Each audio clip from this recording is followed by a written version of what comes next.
O Egito é um país de um único rio. O Nilo o percorre serenamente, gerando margens verdes cercadas por enormes desertos. É o maior oásis no maior deserto do mundo. É uma terra simples, fácil de entender, com grandes paisagens que incitam à contemplação. Qualquer ponto do horizonte faz pensar na imensidão. O Egito é um país de um Deus único.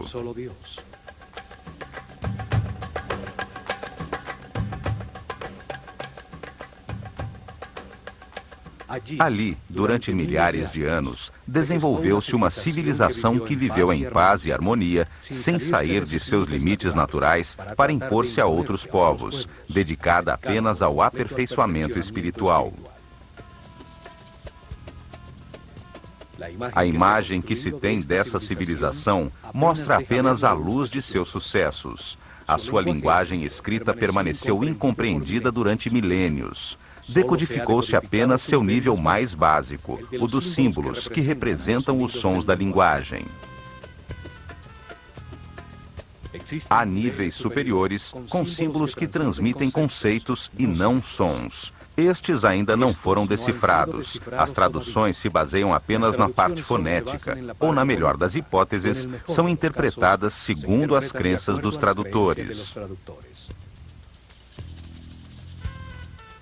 Os que creem que eles eram bárbaros primitivos chegam a um tipo de interpretação, e os que acreditam que eram uma civilização avançada baseada no espiritual, possuidora de tecnologias incompreendidas, chegam a resultados totalmente diferentes. Os acadêmicos religiosos cresceram influenciados pela imagem que o Alcorão e a Bíblia projetam dos egípcios, como um povo déspota, adorador de muitos deuses. Por esta razão, cristãos, judeus e muçulmanos não puderam reconhecer que o Egito foi uma das fontes que alimentou as raízes de seus próprios credos.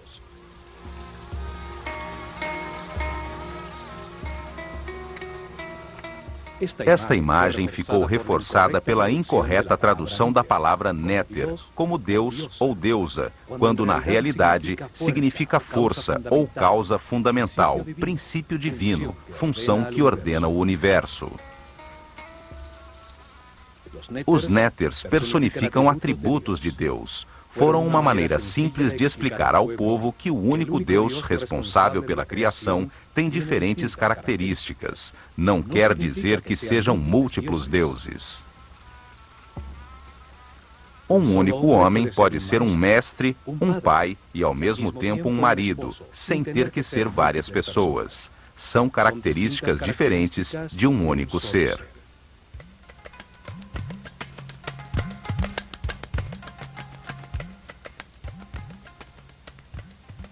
Para muitos historiadores, a civilização atual representa o auge do progresso do homem na Terra. Essa crença também contribui para projetar uma falsa imagem do Egito, pois não aceitam nada que possa colocar isso em dúvida.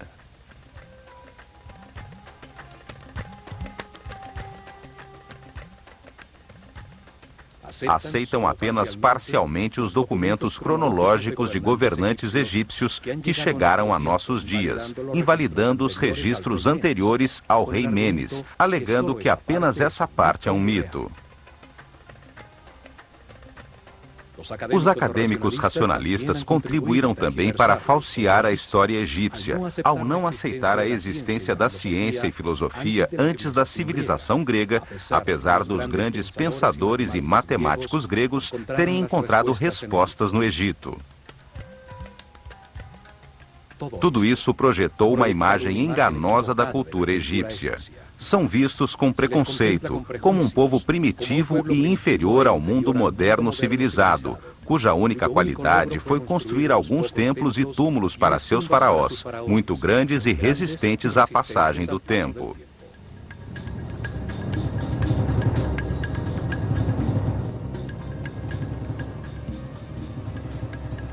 Estes programas procuram reexaminar a sua cultura. redescobrir seus templos para conhecer as verdades entalhadas em seus muros, abrir uma porta sobre seu conceito de realidade com a mente livre que permita ver além dos mitos em que os sepultamos. Os antigos egípcios entenderam o universo, suas leis, processos e propósito de um modo coerente, lógico, analítico e racional, que é uma herança importantíssima para o homem no início deste novo milênio.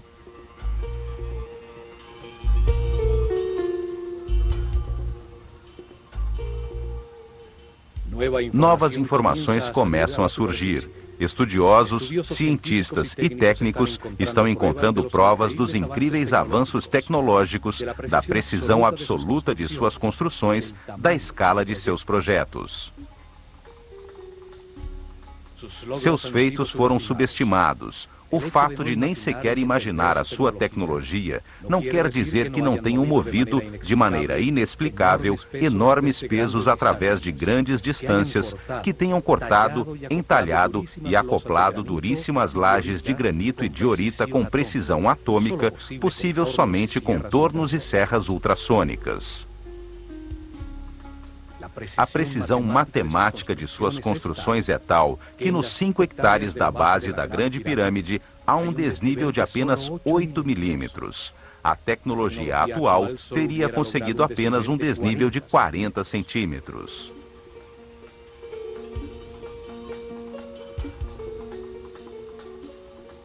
Seu sistema de medida, baseado no homem, deixou a constância exata das medidas do planeta e dos movimentos do sistema solar na galáxia. Informações importantíssimas a respeito dos ciclos cósmicos que determinam cataclismos periódicos não podem ficar relegadas ao mito. Esta herança faz parte de nosso antigo futuro. O que foi encontrado até agora mostra de maneira evidente que manipularam conhecimentos avançadíssimos em todos os campos das ciências, arte, filosofia e religião.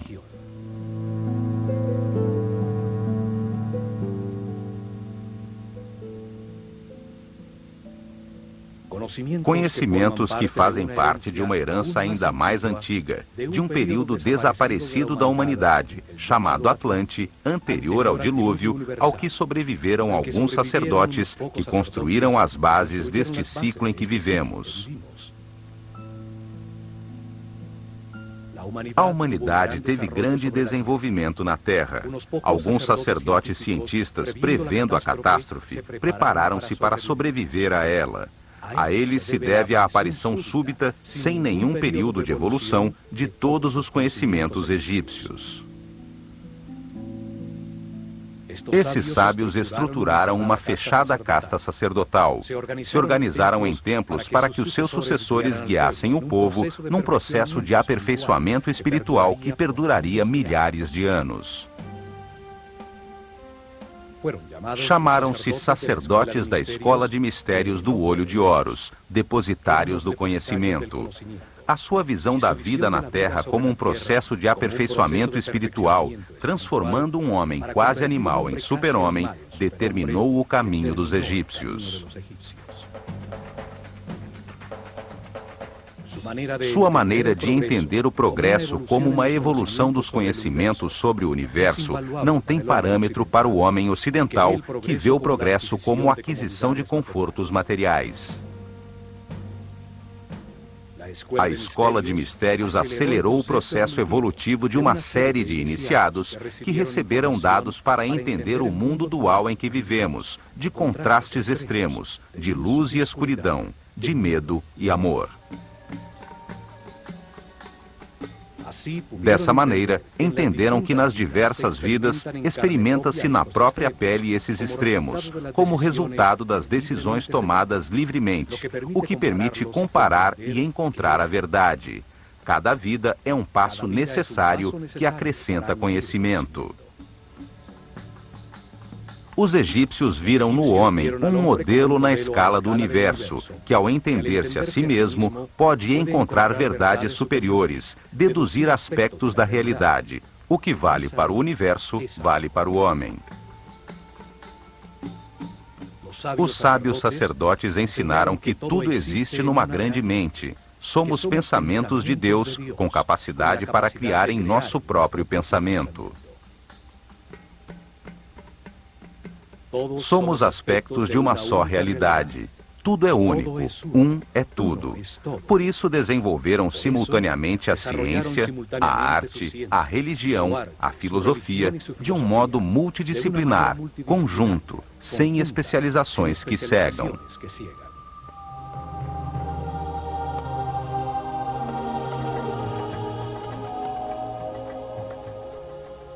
Viram a criação como o ato consciente de um único Deus. Estudaram a si mesmos à procura dele, descobrindo que tem muitas características, as que deram nome e símbolo, para poder comunicar-se com clareza.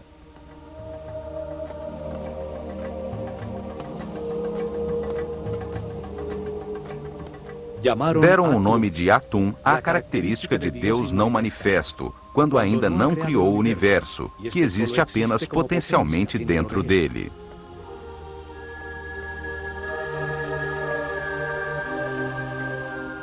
Deram o nome de Ptah à característica criadora de Deus, que ao manifestar a sua vontade, dá lugar ao universo.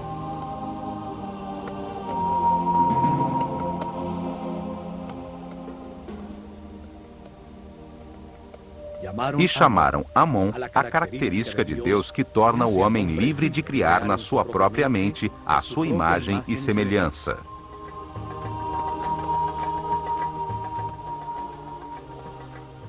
Com esse conceito, deram lugar à flor da vida, os movimentos sagrados de Deus que veremos neste programa ao visitar o templo de Osirion em Abidos.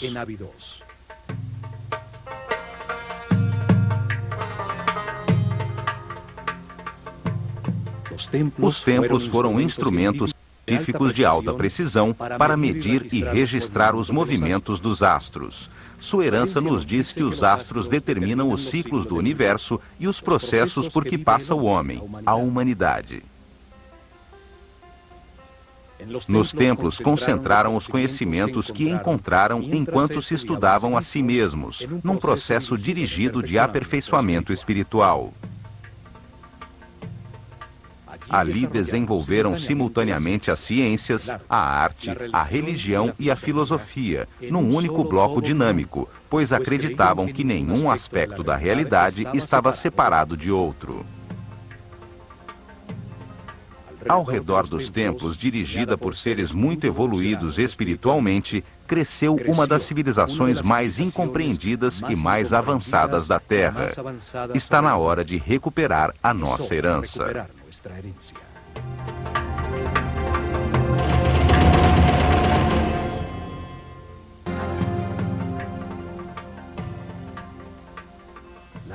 A herança de sua civilização, sua visão do universo, está resumida em uns poucos símbolos, sabiamente escolhidos entre os elementos da sua realidade.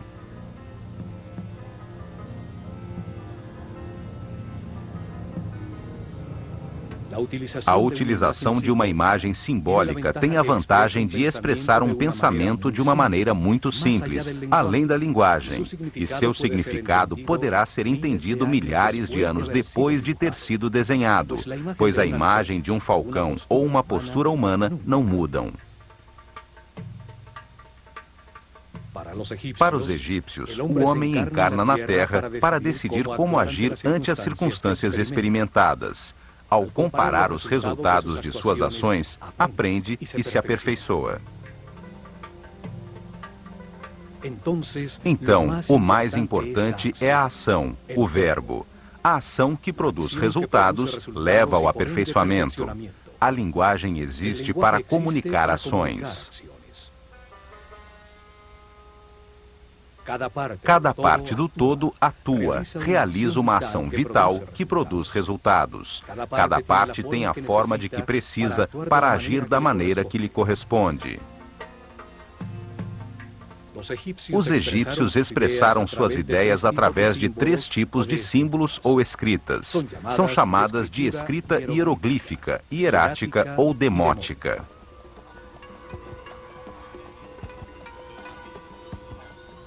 O primeiro tipo de escrita utiliza imagens muito simples chamadas hieroglifos. Hieros significa sagrado e glifos significa imprimir.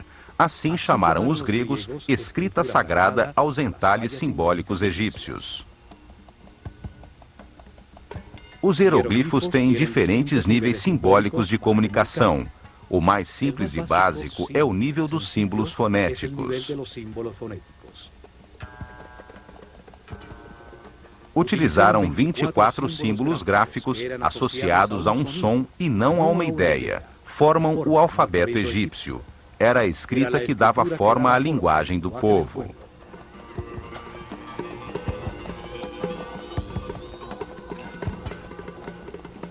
São o primeiro alfabeto usado pelo homem, do qual se derivou o alfabeto fenício e, mais tarde, o alfabeto grego.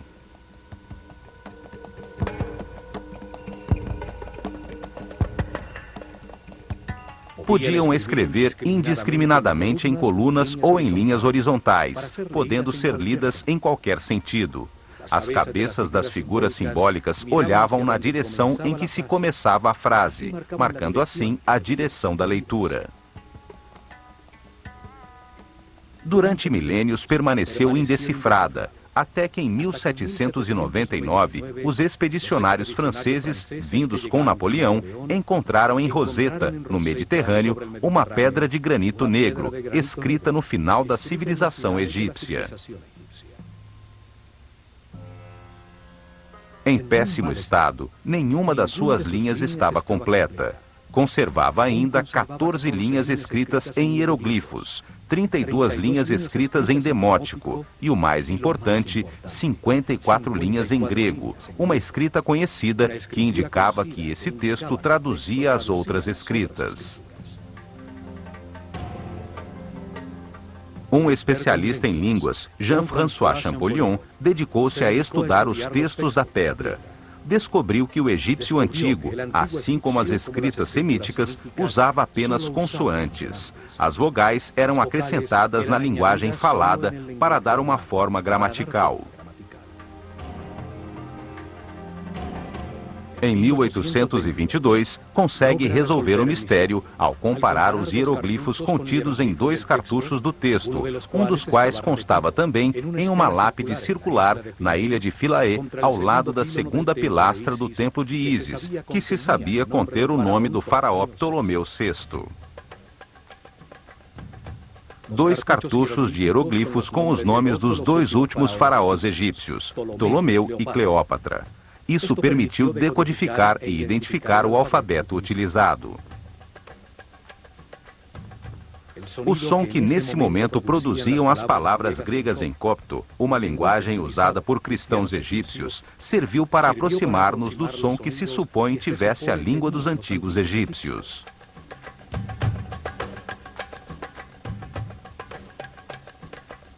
Assim se consegue decifrar o primeiro nível da linguagem com seus 24 símbolos entalhados há milhares de anos. A escrita que usava apenas símbolos fonéticos, não ideias.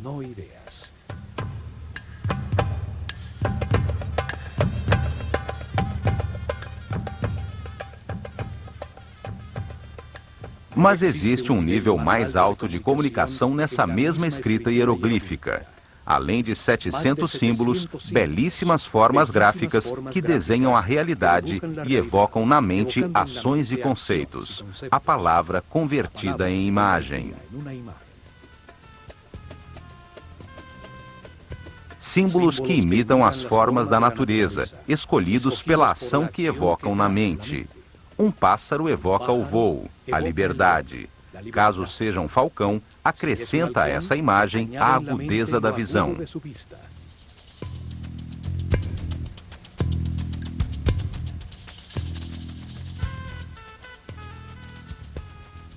A figura de um olho comunica a ação de ver. Cada símbolo é desenhado para reviver experiências que a sua forma produziu na vida.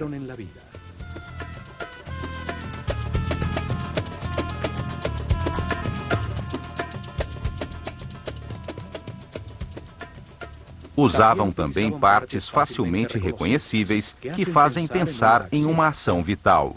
2 braços elevados fazem pensar em orar. 2 pernas evocam a ação de andar. 1 braço estendido, a ação de apontar. 2 mãos entrelaçadas, união. 1 mão que alimenta, outra que semeia, 1 jarro que entorna. Símbolos que retratam elementos fabricados pelo homem que, quando postos em ação, produzem um efeito. A ferramenta comunica o tipo de trabalho que se executa com ela. 1 arado, 1 ancinho, 1 rede. Além da escrita hieroglífica, existia outra forma de escrita, a hierática. Era utilizada apenas para comunicações oficiais e comerciais. A terceira forma de escrita existiu somente nos últimos anos da civilização, quando, por volta do ano 700 a.C., os escribas que copiavam os textos antigos simplificaram ainda mais os símbolos do hierático, até torná-lo quase uma taquigrafia. Chama-se demótico.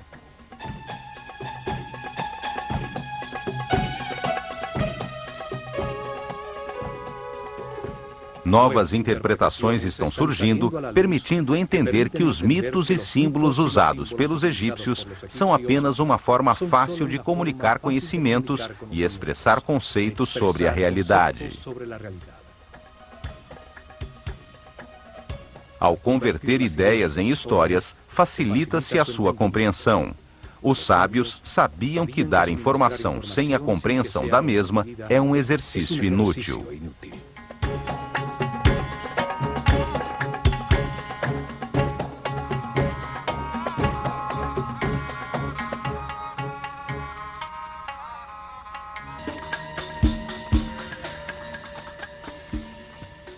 Existem 3 templos muito antigos, do início da sua civilização, realizados com a mesma técnica de construção.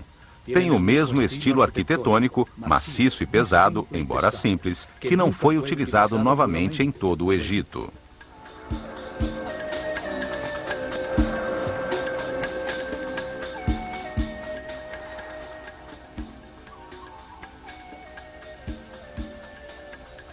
Dois deles se encontram em Gizé, o Templo da Esfinge, construído exatamente em frente a ela, e o Templo do Vale, ao sul, nessa época em frente ao Nilo.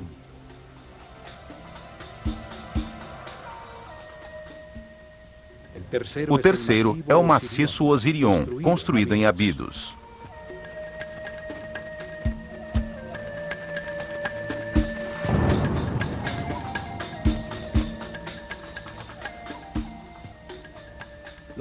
Os 2 templos de Gizé foram feitos com os imensos blocos que sobraram da construção da Esfinge. Somente esses 2 templos em todo o Egito foram construídos com blocos tão grandes, numa forma tão maciça, fechada completamente ao mundo exterior por imensos muros de pedra, com apenas 2 acessos frontais simétricos. O peso médio dos blocos utilizados na sua construção é de 50 toneladas. Deviam conhecer técnicas de construção que facilitassem a utilização dos blocos, imensos como casas.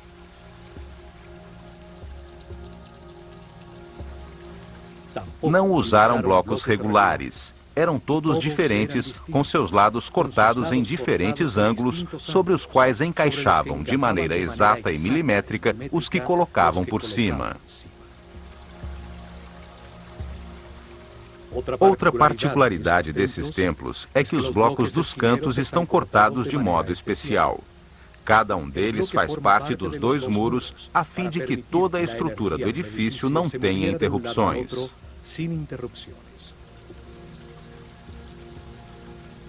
Isso obrigava a que cada um desses blocos tivesse que ser entalhado, em alguns casos mais de 30 centímetros, para formar o canto. Na natureza orgânica, não existem ângulos retos. Um canto é uma articulação que permite o fluxo das energias e o fluxo dos líquidos.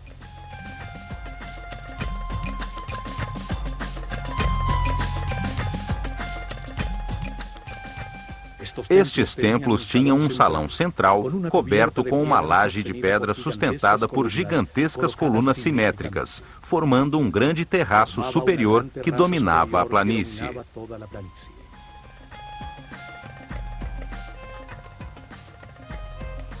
Seus muros e colunas não tinham nenhum tipo de ornamento ou hieroglifo, e os pisos são de alabastro. O salão era iluminado por clarabóias no teto de pedra que deixavam entrar um foco de luz diretamente sobre as estátuas dos Néters, similares a esta de Sekhmet no templo de Karnak. Estes templos foram utilizados desde o Zet-Tepe, o momento em que começou a nova era depois do dilúvio, em cerimônias iniciáticas dos sacerdotes da Escola de Mistérios do Olho de Horus.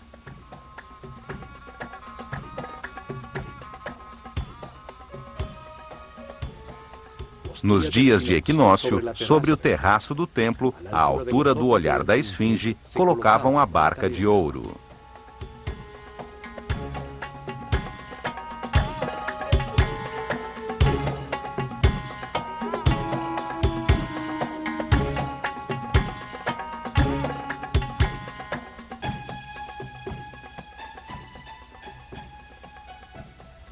O símbolo do processo evolutivo do homem em seu caminho de reencarnações na Terra e do percurso do Sol no céu.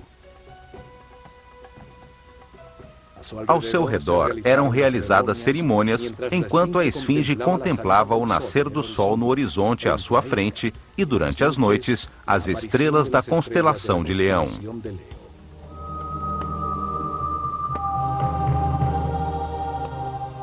Existem 4 razões para que se diga que a esfinge e esses templos foram construídos pelo faraó Quefren. A primeira é que no templo da esfinge foi encontrada enterrada de cabeça para baixo a famosa estátua de Diorita Negra de Quefren, com um falcão no ombro. A segunda é que afirmam que a cara desta estátua é igualzinha ao rosto da esfinge. Achamos as suas feições muito diferentes das de Quefren. A terceira é que entre os braços da esfinge encontrou-se uma lousa entalhada por Tutmoses IV, que numa de suas linhas tem a sílaba Kef, apesar de na mesma lousa estar escrito que a esfinge estava nesse local desde o início dos tempos, o Zet-Tepe. A quarta é que por isso se atribui também a Quefren a construção da pirâmide central de Gizé, que tinha encostado à sua fachada um templo unido por um caminho coberto de 500 metros ao denominado Templo do Vale.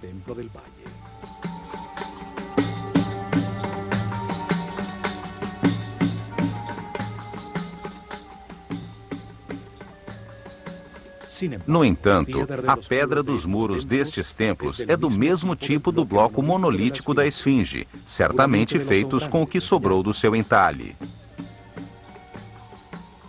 Além do mais, tem os mesmos sintomas de erosão pela chuva que a esfinge, o que permitiu que especialistas geólogos determinassem que foi construída por volta do ano 9000 a.C.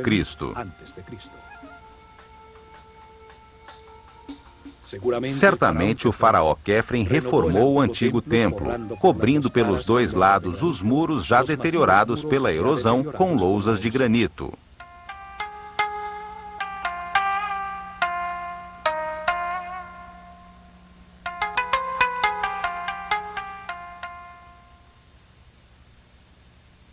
Os antigos dividiram a parte verde e habitável do Egito em 2 grandes zonas com diferentes características definidas pela forma do próprio Nilo.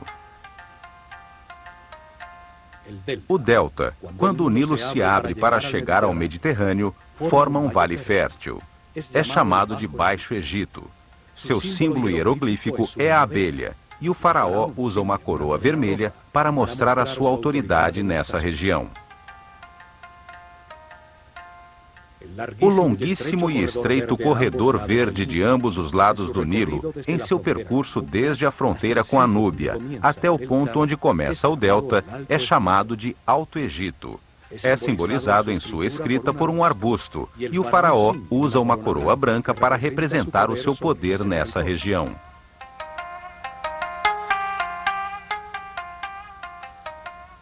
A história aceita do Egito começa com a unificação destas duas regiões sob uma só coroa branca e vermelha. Essa união foi conseguida pelo faraó Menes, fundador de Mênfis, localizada na confluência das duas regiões.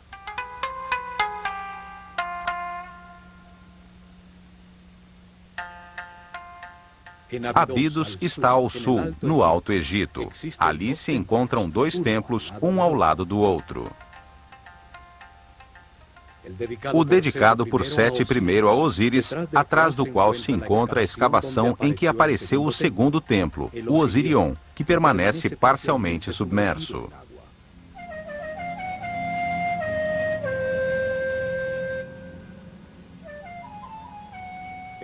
O nível freático impediu os trabalhos de restauração, pois a água fluía para dentro do templo mais rápido do que a capacidade das bombas para tirá-la.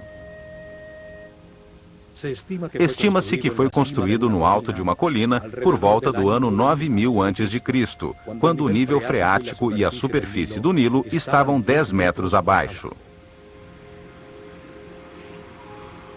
Foi o primeiro templo no Egito dedicado a explicar a vida como parte de um caminho de reencarnações sucessivas, permitindo adquirir dados sobre o universo, evoluindo da ignorância à sabedoria.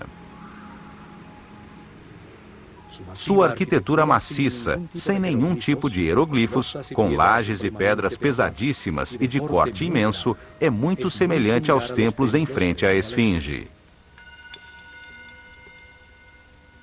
Enormes blocos irregulares, todos diferentes entre si, com cortes de assombrosa precisão, juntas de construção e exatidão de montagem.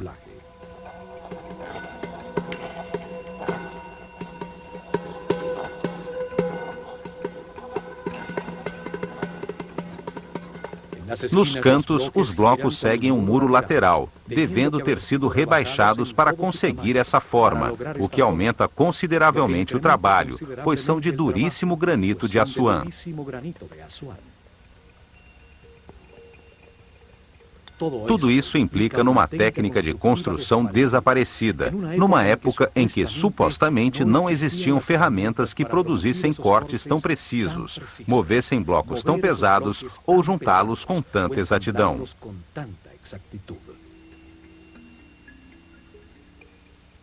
Conhecimentos técnicos herdados dos sobreviventes ao dilúvio, que foram utilizados no estrito e fechado círculo de uma organização secreta de sacerdotes cientistas. As técnicas e ferramentas usadas nunca foram postas à disposição do povo em geral, certamente porque era muito perigoso entregá-las a mentes primitivas com emoções e paixões descontroladas. Ou então, porque a única maneira de usá-las era estando em perfeita harmonia com o universo, por sua característica sônica ou psíquica, e não mecânica como as desenvolvidas pelo homem atual.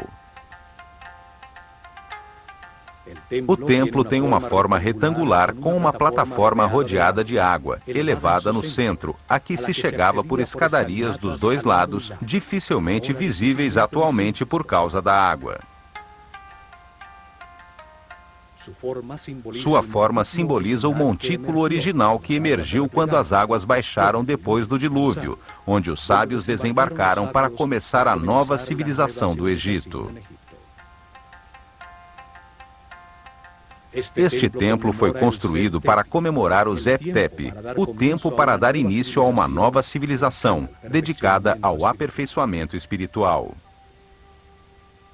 10 maciças colunas de pedra, cada uma feita num só bloco de granito vermelho, com um peso superior a 100 toneladas, sustentavam pesados pórticos, sobre os quais se apoiava um teto de pedra. Ao redor do canal, 16 santuários albergaram em seu tempo símbolos sagrados. Hoje se encontram submersos em água estagnada.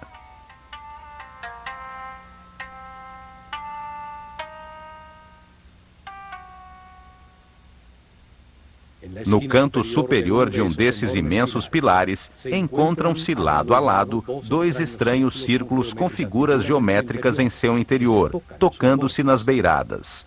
O granito parece queimado com finas linhas circulares.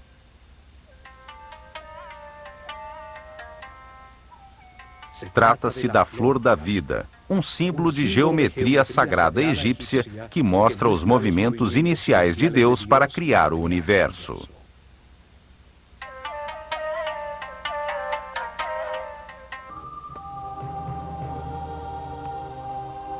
A flor da vida é um símbolo esotérico egípcio que descreve a geometria sagrada que deu lugar ao universo e que determina os processos naturais, como a mitose ou o movimento dos sóis e dos planetas.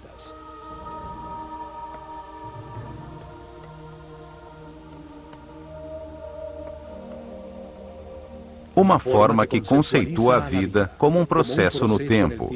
A forma que contém os ritmos, as horas, os dias, os meses, os movimentos dos corpos celestes, durante os quais a ideia toma forma, a semente germina.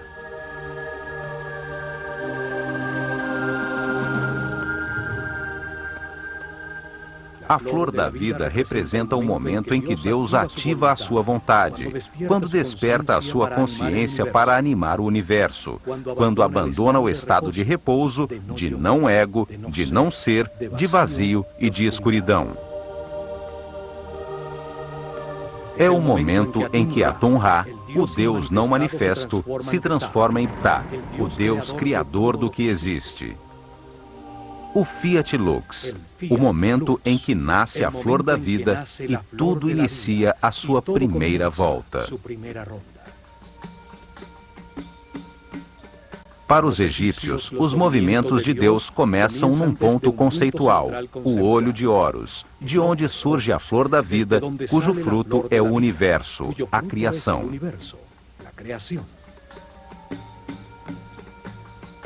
O ponto é referência para saber que existe o movimento. Nele começa a sua geometria sagrada. Dali, Deus cria o primeiro espaço virtual do universo.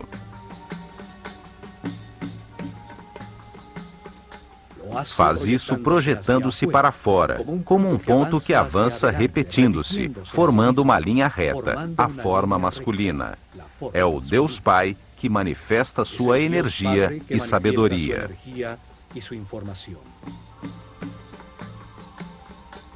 Sua vontade ativa é transformada por Deus Mãe, a substância infinita, que gera em seu interior uma resposta, o Deus Filho, que regressa com a percepção de um plano virtual reconhecido. Assim, os egípcios entendem a Trindade como um processo simultâneo, equilátero, de dados enviados, recebidos e conscientizados. Por isso, o triângulo equilátero é a base do tetraedro, o primeiro sólido puro, forma primária, masculina de tudo que foi criado. O processo se multiplica no tempo e no espaço, para frente, para trás, para cima e para baixo, à direita e à esquerda. Assim, Deus gera um espaço virtual autorreferente.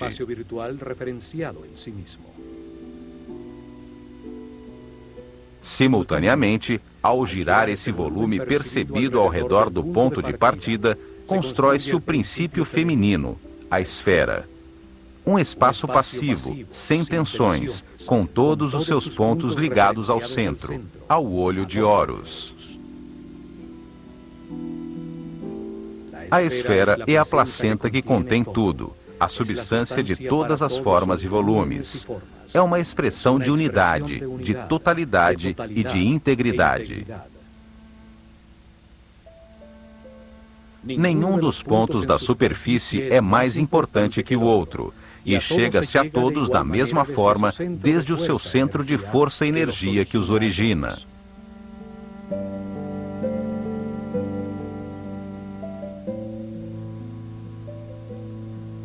Átomos, células, sementes, planetas e sóis, todos fazem eco a essa forma de unidade e potencialidade.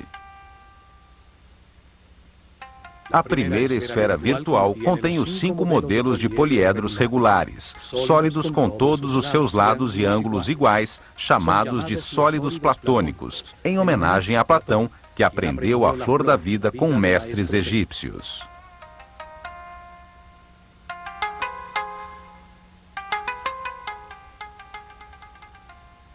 São a base, os tijolos com os quais todo o universo foi construído. Simbolizavam os 5 elementos da natureza: o fogo, a terra, o ar, o espírito ou éter e a água.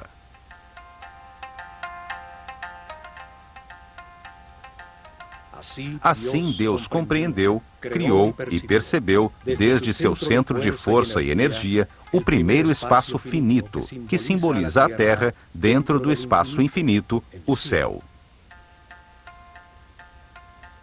A Bíblia nos conta que no início Deus criou o céu e a terra. A terra era informe e vazia. As trevas cobriam a superfície do abismo, e o Espírito de Deus se movia entre as águas.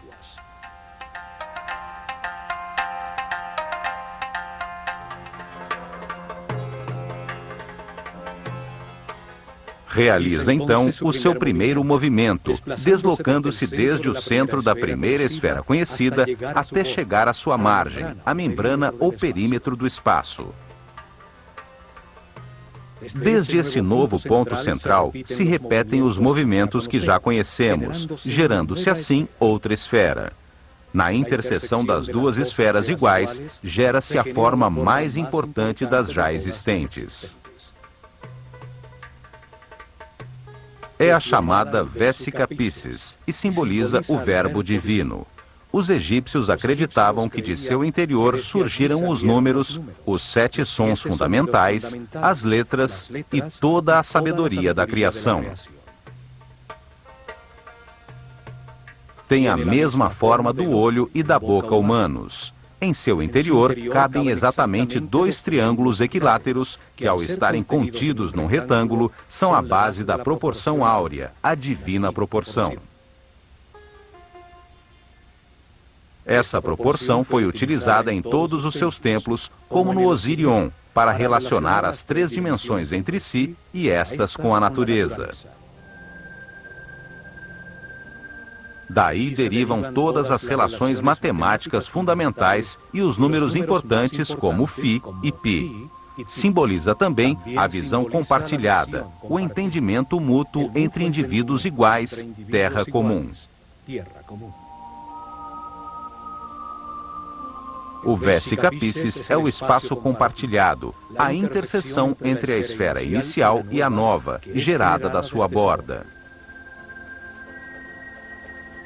A partir dessa nova esfera conhecida, repetem-se sucessivamente os movimentos em direção à borda exterior, para gerar outra esfera. Cada uma delas é uma nova dimensão, um novo som na escala musical, uma nova cor na escala cromática. Assim vão se construindo 4 esferas, 5 esferas, 6 esferas, e nesse momento se chega à 7ª e última esfera, com a qual se encerra o primeiro ciclo e se completa a semente da vida.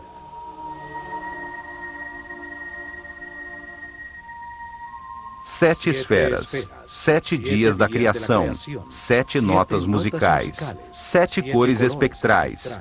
O coração tem 7 capas de músculos, 7 chakras, 7 sistemas de glândulas endócrinas.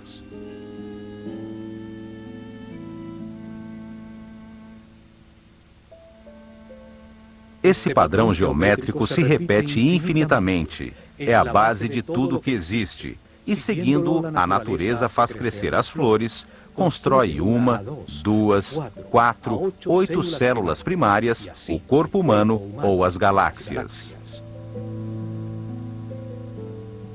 Ao expandir-se como uma eterna espiral, vai gerando novas esferas, e na terceira volta, completam-se as 19 esferas que formam a flor da vida.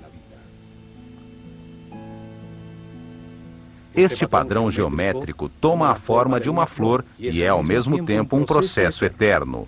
contém as harmonias musicais, as escalas de luz, os padrões de crescimento dos tecidos vivos.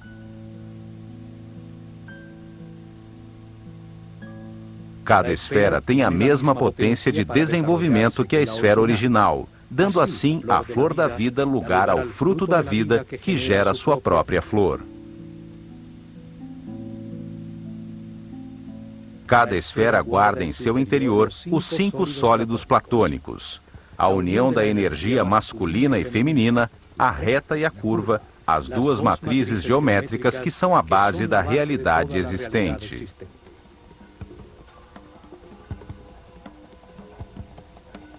Os sólidos platônicos equiangulares e equiláteros conectam os centros de todas as esferas. Assim aparece o tetraedro, o cubo, o octaedro, o icosaedro e o dodecaedro.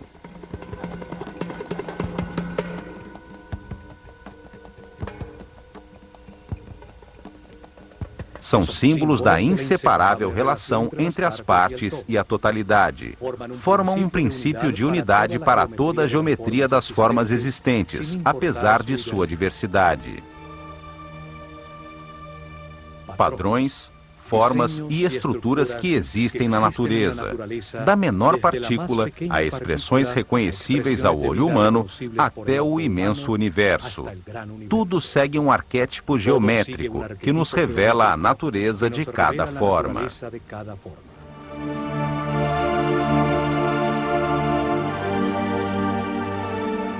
A flor da vida revela que tudo está conectado, é inseparável e único.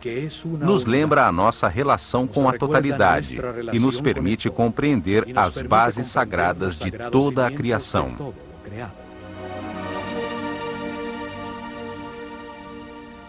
Com ela, os sacerdotes da escola de Horus ensinavam o respirar da totalidade, o que é Deus e como diversifica a sua consciência através da nossa vida.